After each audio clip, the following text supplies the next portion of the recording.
CM Revanth Reddy Osmania university Tagore ఆడిటోరియంకి వచ్చింది. సిగ్గుందా? ఆ ఆడిటోరియంలో ఒక్క విద్యార్థి కూడా లేడు. కేవలం అక్కడ ఉన్నటువంటి only Osmania university staff, Revanth రెడ్డికి సంబంధించిన ఒత్తాసు పలికి ఒక భజన బ్యాచ్ వాళ్ళతో పెట్టుకొని వీళ్ళు కేవలం అక్కడికి వచ్చి ఏమైనా మా నిరుద్యోగుల గురించి మాట్లాడుతున్నాం. మేము చాలా హ్యాపీగా ఉన్నాం.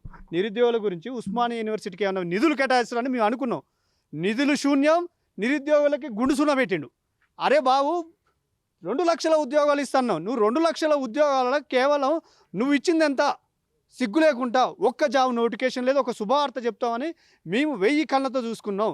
అంటే నువ్వు ఒక మాట అన్నావు, ఉస్మానియా యూనివర్సిటీకి వచ్చి నేను ఒక్కనే వస్తాను చెప్తున్నావు. ఈ కంచెలు ఎందుకు నీకు? ఈ కంచెలు ఎందుకు పెట్టినావు? కంచెలు పెట్టుకొని 20,000 మంది పోలీసు వాళ్ళని పెట్టుకొని నీకు ఒక సెక్యూరిటీ గార్డుకి లెక్క పెట్టుకుంటూ ఫోజులు కొట్టుకుంటూ నేను ఉస్మానియా యూనివర్సిటీలో డీజీపీకి నేను ఆదేశాలు ఇస్తున్నా, నాకు ఎవ్వరు అవసరం లేదు డీజీపీ గారు అని పక్కన ఉన్నటువంటి అధికారులు కూడా సప్పట్లు కొడుతున్నారు. అంటే మీరు అధికారులు అనుకోవాలన్నా? మరి మీరు మా స్థాయి నుంచే కదా, నిరుద్యోగుల నుంచే కదా మీరు వచ్చింది. అంటే నువ్వేం సాంకేతిక ఇస్తున్నావు రేవంత్ రెడ్డి? నీకు దమ్ము ధైర్యం ఉంటే మా ఉస్మానియా యూనివర్సిటీకి నిధులు నువ్వు జీవో రిలీజ్ చేస్తున్న వెంటనే చేయొచ్చు కదా.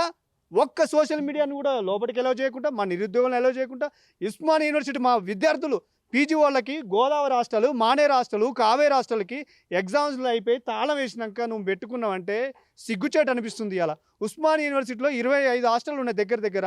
హాస్టల్లో ఒక్క లేడీస్ విద్యార్థులు మా డిపార్ట్మెంట్ సైన్స్ కాలేజ్ నుంచి ఎవరు రాలేదు, మా ఆర్ట్స్ కాలేజ్ విద్యార్థులు ఎవరు రాలేదు. వాళ్ళు రాకుండా నువ్వు మీటింగ్ పెడితే ఏం ప్రయోజనం? అంటే ఎంత సిగ్గుచేటు అనిపిస్తుందంటే ఉస్మానియా యూనివర్సిటీకి వచ్చి సిగ్గుచేటు ఇది. నువ్వు కంచెలు పెట్టుకొని ముందస్తు అరెస్ట్ చేసి ఏమైనా ప్రయోజనం ఉందా? నువ్వు తక్షణమే ఆలోచన చేసుకొని వెంటనే నిరుద్యోగులకి నువ్వు జాబ్ నోటిఫికేషన్ విడుదల చేస్తే బాగుంటుందని మేము హెచ్చరిస్తున్నాము. ఎందుకు అంటున్నాం అంటే మీరు జీపీఓ ఎగ్జామ్ పెట్టి ఎగ్జామ్ మార్కులో క్వాలిఫై కానోని కూడా 2 సార్లు ఎగ్జామ్ పెట్టినావు. అయినా అవి పోంగా కూడా ఇంకా దగ్గర 6,000 పోస్టులు ఖాళీగా ఉన్నాయి. అందులో 2 సార్లు ఎగ్జామ్ పెట్టినావు. అయినా నువ్వు మళ్ళీ వాళ్ళకి ఎట్లా తీసుకోవాలనిపిస్తుంది? ఒక్కొక్క జీపీఓకి 3 గ్రామాలు అప్పచెప్తానంటున్నావు. ఇలా దేశానికి పట్టుకొమ్మలు గ్రామాలు, తెలంగాణకు కూడా గ్రామాలే పట్టుకొమ్మలు. అలాంటి గ్రామంలో అభివృద్ధి కావాలంటే కొత్త నిరుద్యోగులకి చాలా మేము అందరం సిద్ధంగా ఉన్నాం. మేము ఫోకస్ పెడితే అక్కడ ఉన్న గ్రామం అభివృద్ధి చెందుతుంది, అప్పుడు డెవలప్ అయింది. ఇలాంటి లేదు. నువ్వు మళ్ళీ రా ఉస్మానియా యూనివర్సిటీకి. ఈసారి నువ్వు పోలీసు వాళ్ళందరూ వదిలిపెట్టిరా చూద్దాం. మరే మీ స్వాగతం పలకాలే. మేము ఎప్పుడు స్వాగతం పలుకుతాం? ఈ రాష్ట్రంలో నోటిఫికేషన్ వచ్చి మా ఉస్మానియా యూనివర్సిటీలకు నిధులు కేటాయిస్తే మీ స్వాగతం పలుకుతాం. లేకపోతే ఖబర్దార్ మేము విధ్వంసం సృష్టిస్తామని కూడా హెచ్చరిస్తున్నాం.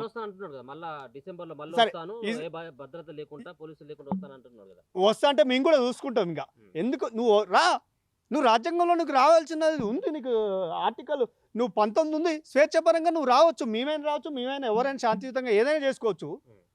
ఇలా నువ్వు సీఎం హోదాలో ఉన్నావు.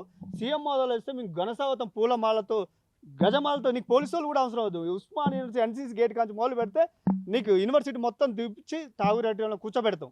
ఇదంతా ఎప్పుడు మార్పు వస్తుంది? నువ్వు వెంటనే నోటిఫికేషన్ విడుదల చేయి. ఖాళీగా ఉన్నాయి, ఎస్ఐ కానిస్టేబుల్ ఖాళీగా ఉన్నాయి, ఫారెస్ట్ బీట్ ఆఫీసర్ ఖాళీగా ఉన్నాయి, జేఎల్ ఖాళీగా ఉన్నాయి, డిఎల్ ఖాళీగా ఉన్నాయి, ట్రాన్స్కో ఖాళీగా ఉన్నాయి, జెన్కో ఖాళీగా ఉన్నాయి, రకరకాల పోస్టులు ఖాళీగా ఉన్నాయి. నాకడ లిస్ట్ ఉంది. నీకు చేత కాకపోతే చెప్పు. ఏళ్ళ ఖాళీగా ఉన్నాయి, మేము ఇస్తాం. పవర్ సెక్టర్ దగ్గర 6-7 సంవత్సరాల నుంచి ఇంతవరకు నోటిఫికేషన్ లేదు.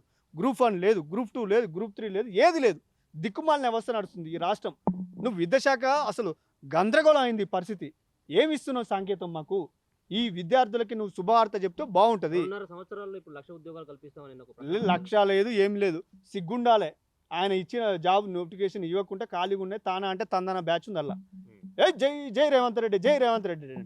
ఎవడన్నా విద్యార్థి ఉండల్లా? ఠాగూర్ ఆడిటోరియం ఒక్క విద్యార్థి లేడు. మా ఉస్మానియా యూనివర్సిటీ విద్యార్థులు అన్ని ఎగ్జామ్స్ అయిపోయి ఆయన 21కి రావాల్సింది ఉంది. యాక్చువల్గా ఆ 21 తోక ముడుచుకుండు. ఇదేందో ఎగ్జామ్ నడుస్తూనే వీసీ గారు ఎగ్జామ్ అయిపోయినాక పెట్టుకుందాం అన్నాడు.